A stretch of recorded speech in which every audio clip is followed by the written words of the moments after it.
Olá, queridos! Ano novo, vida nova, vídeo novo, assunto novo. Nós estamos iniciando hoje uma série de estudos a respeito da pessoa do Espírito Santo. Ai, mas o Espírito Santo é um negócio complicado de entender. Fica com a gente aqui no nosso canal Bendito, porque o nosso lema é Fala Fácil que eu entendo. Então nós vamos tentar fazer o mais fácil possível para que você, ao final dos nossos 3 encontros, né, você possa ficar conhecendo um pouco mais a respeito dessa pessoa maravilhosa. E o meu desejo, a minha oração, é que você não fique só nessa coisa de conhecer, que você realmente queira experimentar quem é essa pessoa na sua vida, a atuação dela na sua vida. Aliás, importante que eu já comecei falando aqui, o Espírito Santo é uma pessoa. Tá? A Bíblia deixa muito claro que ele se entristece, que ele zela por nós, que ele intercede com gemidos inexprimíveis, que ele nos anima, que ele muitas vezes nos adverte, nos impede de fazer alguma coisa, outras vezes ele nos impulsiona a fazer alguma coisa. Jesus deixou ele como nosso paráclito, uma pessoa para estar ao nosso lado ou dentro de nós, para nos orientar no nosso dia a dia, nos santificar para que nós estejamos prontos para o grande dia, o dia em que nós nos encontraremos com o nosso Senhor Jesus e estaremos para sempre com Ele. E o Espírito Santo é esse agente santificador, um dos, agentes santificadores da nossa vida até chegar à glória eterna ao céu com Jesus. Muito bem. Outra coisa que seria interessante a gente enfatizar logo agora no começo é que o Espírito Santo é a terceira pessoa da Santíssima Trindade. Né? Não são 3 deuses, mas é um Deus só, né? em 3 pessoas distintas que trabalha com um único objetivo, de tirar o homem do poder do pecado, do mal, do diabo, do mundo e fazê-lo purificado com o sangue de Jesus, um cidadão do reino de Deus. Essa é a função, o desejo do Pai, o desejo do Filho e o desejo do Espírito Santo de Deus. Então são 3 pessoas distintas com um só objetivo. Para poder enfatizar isso aí, ou ilustrar, eu diria, a gente dando uma chegadinha lá no original, no hebraico, que foi a primeira língua que o Antigo Testamento foi escrito, em Gênesis capítulo 2 e versículo 24, quando Deus está ali fazendo o primeiro casamento, ele fala que o homem e a mulher se tornarão uma só carne após o casamento. A palavra hebraica usada ali é errad, ok? Quando a gente vai lá para Deuteronômio, capítulo 6 e versículo 4, quando fala, ouve, ó Israel, o Senhor teu Deus é o único Senhor. A palavra usada ali também é errad. Então a palavra para único Deus e a palavra usada lá no primeiro casamento, que os dois se tornam uma só carne, é a mesma palavra no original hebraico. Isso significa que nós estamos falando aqui de uma unidade composta, certo? O marido e a mulher, depois de casados, continuam sendo pessoas diferentes, com personalidades diferentes, porém, no mundo espiritual, ou do modo como Deus fez, eles se tornam uma unidade composta. Da mesma forma, a mesma palavra é usada para dizer a Israel que o Deus Israel é o único Senhor. Então nós vemos aqui que a triunidade ou a trindade na Bíblia, embora a palavra não apareça, é algo assim que é muito claro na Bíblia, principalmente quando a gente compara com o original. Porque quando, por exemplo, fala lá de Isaac, que foi levado pelo seu pai Abraão para ser sacrificado, né? E não foi sacrificado, mas quase foi, e fala lá que ele era o único filho, a palavra usada lá é outra, é Yashid, ok? Então é importante esses termos hebraicos para a gente poder entender também que vai clarear para nós a respeito de coisas que para nós parecem ser bem difíceis, né? E além disso tem no batismo de Jesus, é bem lindo a gente ver que Jesus estava na água, a voz veio do céu, este é meu filho amado em que me comprazo, e a pomba desceu, o Espírito Santo desceu na forma corpórea de uma pomba. Então a gente vê naquele ato, nós vemos do batismo de Jesus, nós vemos ali a triunidade divina presente naquele lugar. Em Atos capítulo 7, quando Estevão estava sendo apedrejado, antes de morrer, ele disse assim, eis que vejo os céus abertos e o Filho do Homem em pé à direita de Deus. Então ele conseguiu ver, a visão que ele teve antes de morrer, foi que há um Deus e há um Filho em pé ao lado dele. Por que ele não falou nada do Espírito Santo? Porque o Espírito Santo já estava aqui na terra, né? Em Atos 2, a Bíblia fala que ele desceu para estar conosco. Então, ele enfatiza o Pai e o Filho quando ele, um pouco antes de morrer, na sua visão. E também, quando Paulo fala a respeito da bênção apostólica, ele fala que a graça de Jesus, o amor de Deus e a comunhão do Espírito Santo seja com todos vós. Para que dividir se era um só, né? Então nós cremos sim que há uma trindade divina e que o Espírito Santo é uma pessoa distinta que faz parte da trindade divina, ok? Então eu creio que quando eu chegar no céu, eu vou ver o Pai, eu vou ver o Filho e eu vou ver o Espírito Santo. É assim que eu creio, ok? Talvez você creia diferente, mas cada um crê do jeito que se sente confortável. E eu encontro embasamento bíblico para crer que realmente são três pessoas distintas, ok?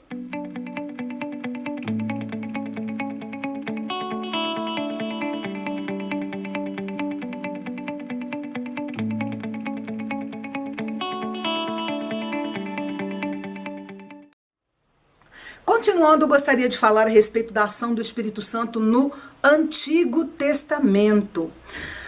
É bem interessante a gente ver que no Antigo Testamento todo, nos 39 livros do Antigo Testamento, nós vemos uma atuação muito forte da pessoa de Deus, né?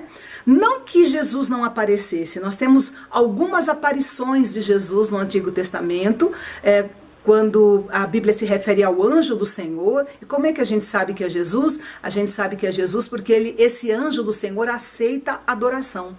E nenhum outro anjo aceita adoração. Então ele vai assim meio disfarçado de anjo do Senhor, mas ele atua no Antigo Testamento. Embora a figura que mais aparece no Antigo Testamento é a pessoa de Deus, né? E o Espírito Santo também estava lá no Antigo Testamento, só que sob medida. Sob medida. Se você ler lá no livro de Juízes, você vai ver que em vários momentos aparece o Espírito Santo. Como que ele aparece?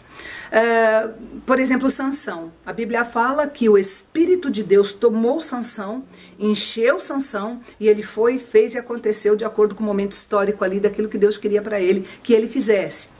Então o Espírito Santo ele era dado por medida, de acordo com a necessidade. Bezaleel, por exemplo, lá no tabernáculo, quando ele foi fazer os artefatos lá do tabernáculo, para enfeitar na construção do tabernáculo, a Bíblia diz que o Espírito de Deus encheu Bezaleel e Oliabe, para que eles pudessem ser capazes de fazer aquela obra do tabernáculo, para o tabernáculo. Então, no Antigo Testamento, as pessoas eram sim cheias do Espírito Santo, mas a gente diz que era sob medida, não era como foi no Novo Testamento. Então, nós vemos Pai, Filho e Espírito Santo presentes no Antigo Testamento, e mais especificamente falando, né, que é o nosso assunto, o Espírito Santo, nós vemos ele no Antigo Testamento, porém sob medida. Aí nós chegamos no Novo Testamento. Quando nós chegamos no Novo Testamento, a gente vê o tempo das duas outras pessoas da Trindade. Nos 4 evangelhos, nós vemos o tempo de Cristo. No Antigo Testamento, a gente vê o tempo do Pai, uma atuação maior. Quando você chega nos evangelhos, você vê uma atuação maior de Jesus Cristo. Jesus, né, nascendo, crescendo, fazendo seus milagres, morrendo, ressuscitando, indo para o céu. Nós vemos o tempo de Cristo de uma forma muito acentuada, cumprindo o seu propósito na salvação do homem, na libertação total do homem do poder do pecado. E depois que enquanto Jesus já está nos seus últimos dias, ele então promete que quando ele fosse embora, o Espírito Santo viria para ficar no seu lugar, né? Então, quando Jesus ressuscitou e foi embora, o Espírito Santo veio. Atos capítulo 2, o Espírito Santo veio. E aí, não que a gente não perceba no tempo que Jesus esteve aqui a ação de Deus e do Espírito Santo. Sim, a Bíblia diz que Deus estava presente. A Bíblia diz que o Senhor ungiu Jesus, que o Espírito ungiu Jesus de Nazaré. Então a gente vê a atuação da Trindade Divina também durante o tempo de Cristo, sendo que ele é o que mais aparece. Quando Jesus vai embora para o céu, vem o Espírito Santo. Não que o Pai e o Filho não atuem, mas a gente vê uma ação do Espírito Santo muito maravilhosa, porque o Espírito Santo veio para habitar dentro de nós. Eu acho muito legal essa parte, porque lá no Antigo Testamento a gente vê Deus no tabernáculo, né? Naquela casinha do tabernáculo, ali naquele lugar, morando no meio do povo, né? Morando no meio do povo, mas ninguém via nada, só uma nuvem. Aí quando Jesus vem no Novo Testamento, o que acontece? A gente vê o Emanuel, Deus conosco, um Jesus ou um Deus que podia tocar, que podia olhar nos olhos. E depois que Jesus vai embora e que vem o Espírito Santo, aí a gente vê o objetivo de Deus bem cumprido, que seria ele viver dentro de nós, né? Dentro de nós, como disse Jesus, eu e o Pai viremos a ele e faremos nele morada. É isso que o Senhor faz em nós quando nós o aceitamos, né? Como Salvador da nossa vida. Quando ele faz a obra de salvação na nossa vida, a Trindade Divina mora dentro de nós. Por isso é que nós devemos ser santos, porque o Espírito que mora em nós é um Espírito Santo.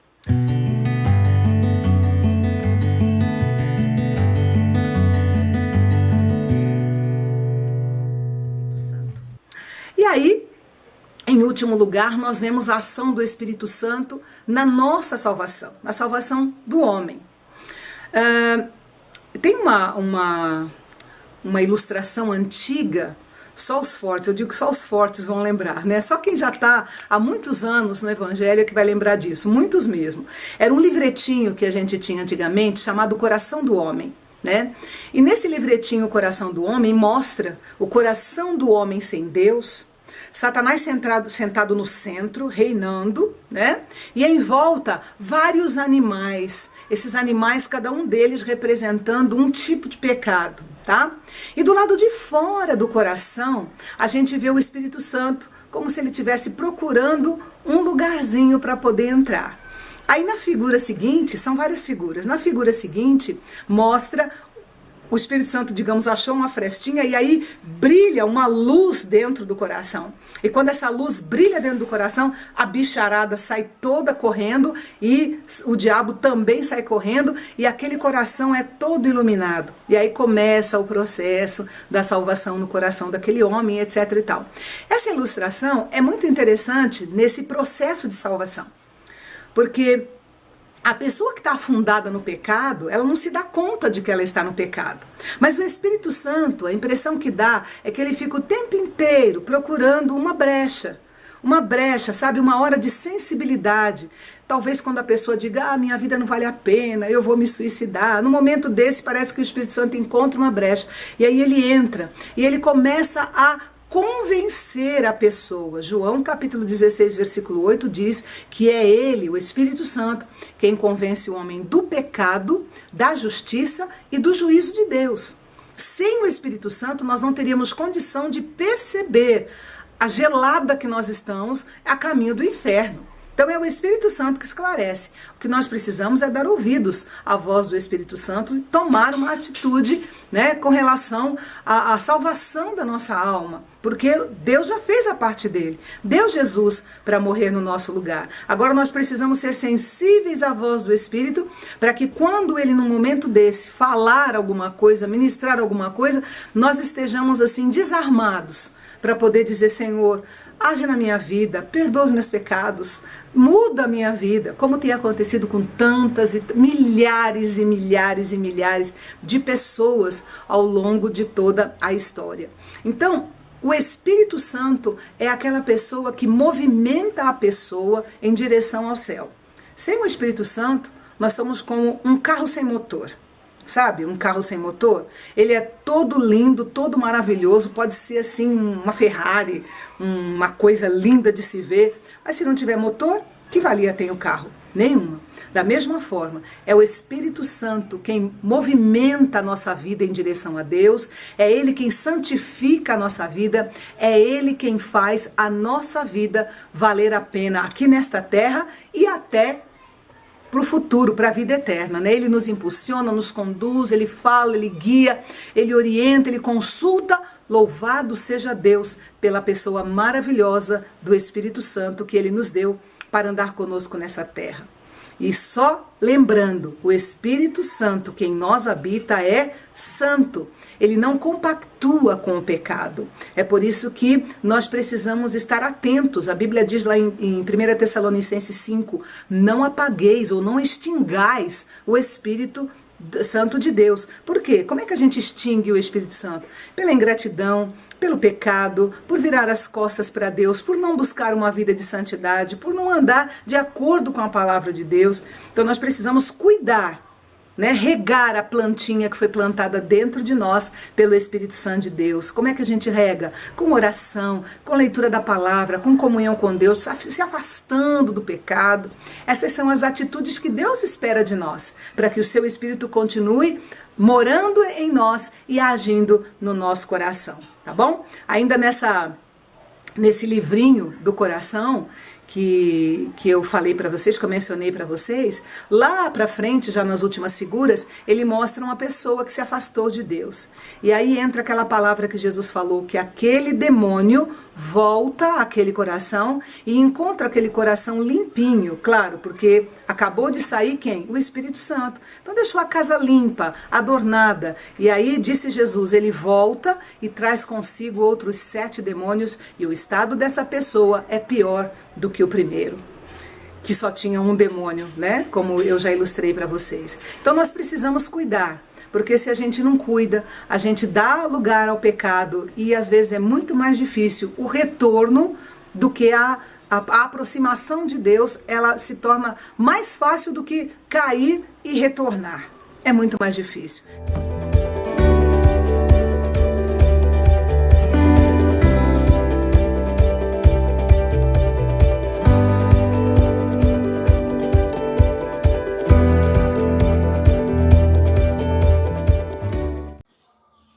Resumindo então essa nossa primeira reflexão sobre o nosso amigo Espírito Santo, é importante termos em mente que ele fala conosco, ele nos escuta, ele nos ensina e ele deseja estar conosco. Ele guia, ele nos faz recordar a palavra, ele nos santifica e ele intercede por nós. Ele pode ser resistido e também pode ser eliminado, como eu já disse. Ele pode ser contrariado e ele pode ser entristecido. Nós não podemos estudá-lo de uma forma sistemática, porque nós não podemos explicar uma pessoa como fazemos com um conceito qualquer. Por exemplo, seria inútil eu estudar todas as qualidades do meu marido sem me relacionar com ele. Do mesmo modo, seria inútil tentar entender tudo sobre o Espírito Santo se eu não me alegro, não desfruto da sua presença, porque ele é sobrenatural. Então, mais do que estudá-lo, nós precisamos conhecê-lo. E para fazer isso, nós precisamos e devemos nos tornar mais íntimos dele. Tá? Então, esse é o desafio que nós temos nessa série de reflexões. E o outro desafio que eu quero deixar para você é a leitura do livro de Atos. São 28 capítulos, que se você ler um capítulo por dia, em 3 meses, você lerá o livro 3 vezes. E essa leitura vai mexer com você, eu tenho certeza.